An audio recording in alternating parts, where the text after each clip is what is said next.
Look up from your telescope, take me on this journey home. I don't wanna wait no more.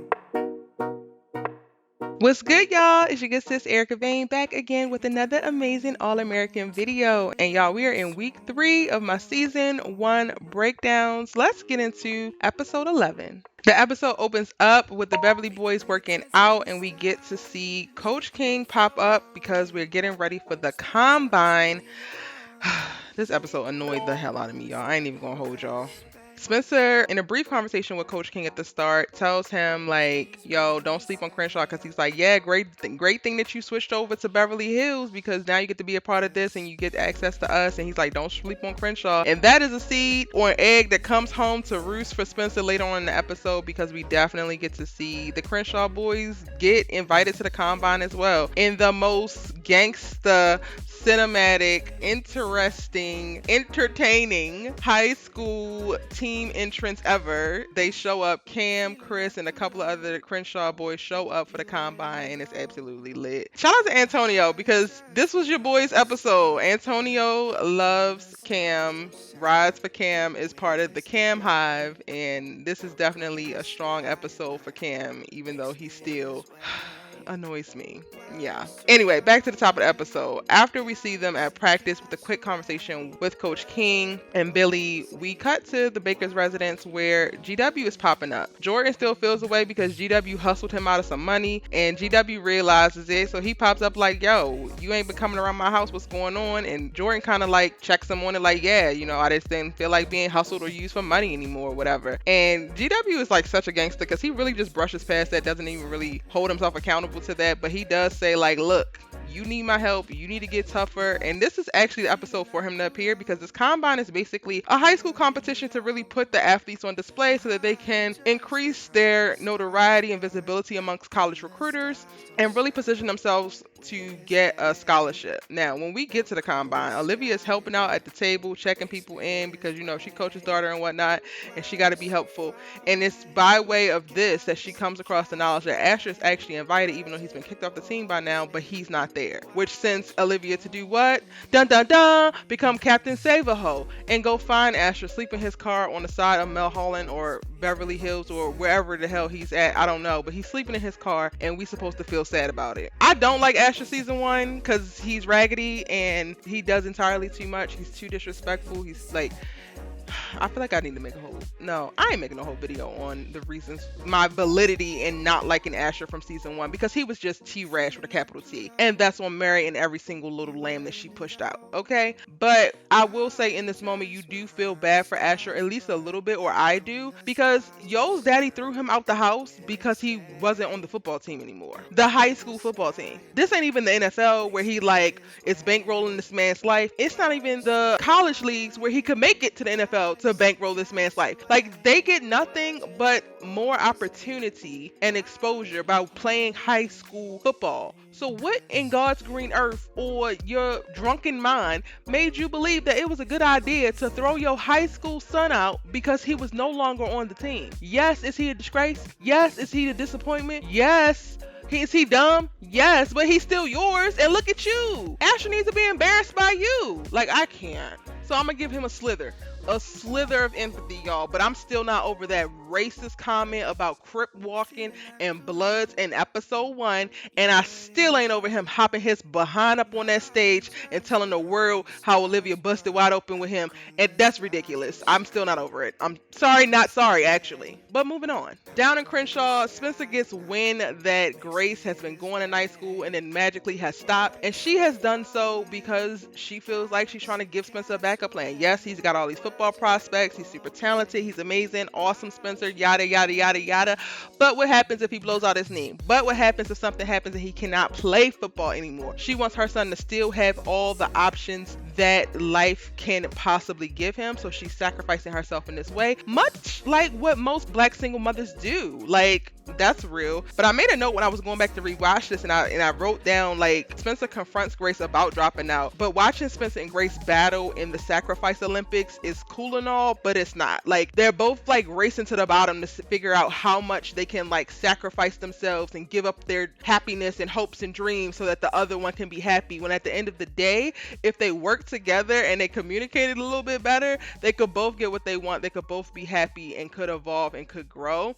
And I just made that note because I think that that is something that becomes prevalent in a lot of black households, specifically like lower income and hood households. Like even me, like I've gone through some things with my mom, with my family, and there's a time where I was just so willing to like shrink myself and change and do this and do that, all in the hopes of like making someone happy or making someone have peace or making someone find joy. And it's like at the end of the day, you can only do you and do the most that you can do. But anytime that you sacrifice yourself to the point of betraying yourself, of betraying your future, of disregarding or dismissing your dreams, that doesn't serve the person that you're trying to get to be a happy, healthy, whatever place, or you. And that's something that we see track throughout this episode because Spencer, he rushes his decision to like start to want to commit to Los Angeles Southern, which is a local school, a lesser known program, lesser academically. He wants to commit now all of a sudden so that Grace can start to go back to school and so she can do what she wants to do. And it's like, that's cute and all, but now you're sacrificing all of what your potential could amount to because Spencer is not only an amazing athlete, but he's a freaking star student and he's smart. And Grace is like, no, I want you to have the best football team, the best academics, the best college experience, like whatever that looks like. We're not about to settle at this moment just so that I can go back to school. Like I can figure that out later. And by the end of the episode, they actually do get to this decision where they're able to have Spencer not commit to this school, not have to settle. And Grace also gets back into school and they come up with a plan as a family, including Dylan, of like, how do we make this thing work for all of us to be able to get what we want? And that was like the strongest theme of the episode that I love the most. I ain't even gonna hold you. This Combine episode really kind of stressed me out and annoyed me because I didn't like watching these kids get pit against each other in the way they were, and it just gave toxic. But I love that they talked about it because they also exposed the certain ill practices and negativity around college recruiting and sports. But I'm gonna go back to the rest of the episode because I got on the tangent about Grace and Spencer, and now they went through their whole plot and gotta go back. When you get to the check-in at the at the Combine when Spencer finally arrives, Layla's at the table watching because what? Olivia's off saving Asher, and they get to have their little cute Spayla moment and check in. It's so funny to me. I've been getting comments lately like, oh, we know you love Layla, but we know that you like Spayla, but y'all, I'm rewatching these episodes, I'm going through the season, and I am enjoying it in the moment that we are actually in. While yes, Olivia is happening in the present day, we are now in season 1. So I'm going to continue on with season 1 and 2 in these breakdowns, and I'm going to talk about when I enjoy seeing Layla and Spencer together, and y'all gonna let me have this.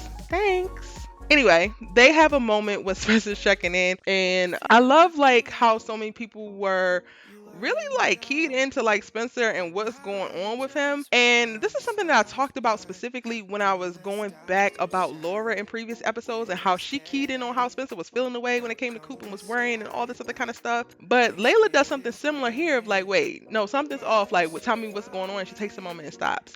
And I'm trying to figure out if people do this with Spencer because he is more expressive or because he just radiates this energy so that you really understand where he's at, because we don't necessarily get to see people as in tune with each other as they are in tune with Spencer. And I'm just like, but some of these people need it. In season 1 and 2, you didn't really see that happening. Like even Layla and Olivia, as they were navigating each other, they weren't really clued in on what was going on, how each other was feeling. That's how part of the whole Spencer thing came to be. Like one wasn't saying anything, one wasn't also picking up on certain things. It's just like, I need y'all to be this in tune with everybody. Can we do that? Is that possible? So we know how the things played out for Spencer. You know, he works really hard to try to perform at this Combine because he was pursuing this whole, I gotta lock in this scholarship for my mom. Okay, cool. He's wound up pitted against Cam, which we also learned in this episode that Cam is a year below them because it's mentioned like, oh, y'all brought up Cam to replace me. And I'm just like, wait, I thought they were all in the same grade. But anyway, that actually happens. And then also on the rivalry front, we see Jordan and Chris kind of going at it. They're not going at it as confrontational as Cam and Spencer are,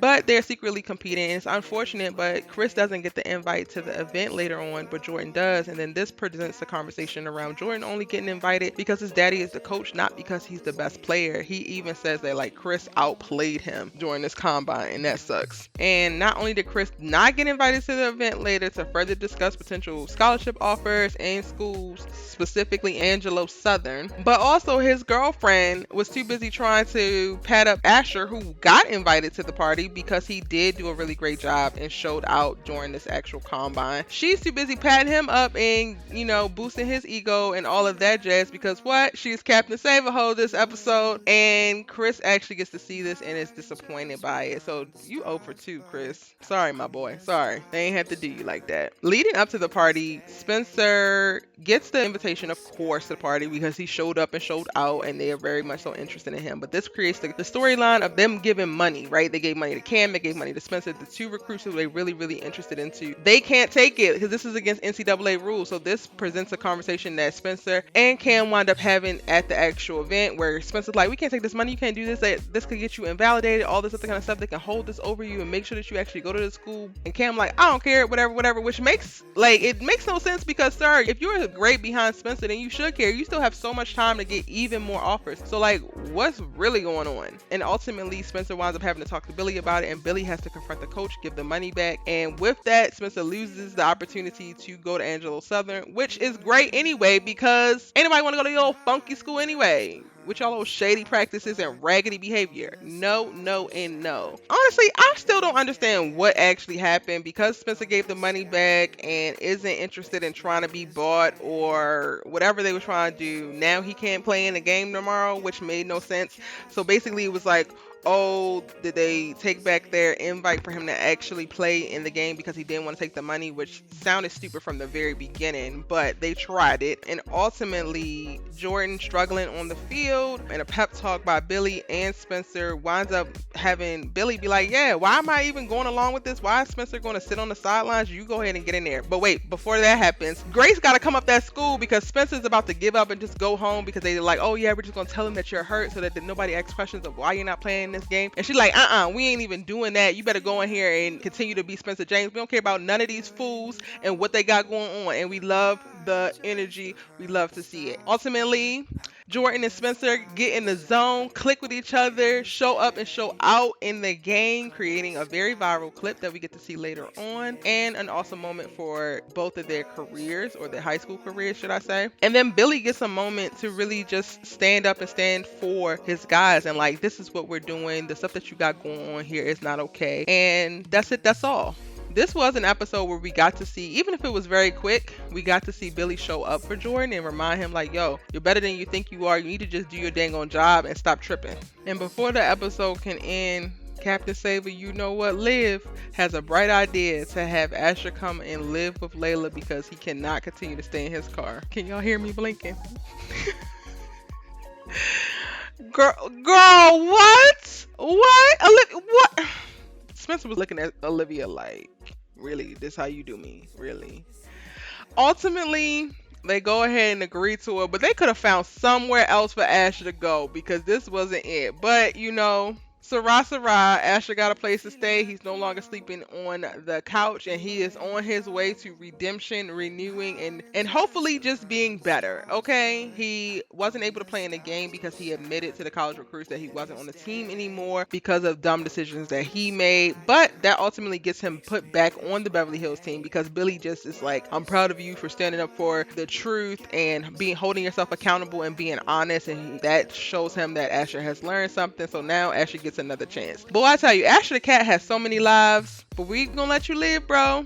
We're gonna let you live because ultimately, and this is just a pop-out moment for y'all, ultimately, that Asher that has gone through all the things that he's gone through, decisions that he's made, ridiculousness that he's done, it really walked us into the Asher that we see at the end of season 3. And by the end of season 3, I'm finally dropped in with Asher and emotionally invested in what happens with him and hoping for the best with him. So I guess I will, stay on this Escher roller coaster so that we can get to season 3 and see him fully redeemed. But y'all, there you have it. That is my episode 11 from season 1 full breakdown. If you're new here, I'm Erica Bain and I post new All American videos every day. I'm doing episode breakdowns from seasons 1 and 2 every day during the week and on the weekend. Be sure to join the tribe and hit subscribe. You don't want to miss a video. On the weekends, I'm posting more character driven, plot driven, and general videos. So I have new All American videos coming every day. If you miss any of my videos from All American season 1, I have the playlist link for you right here, as well as my All About All American playlist link for you on screen as well. Get into it, and I will see you in the next amazing All American video. Bye.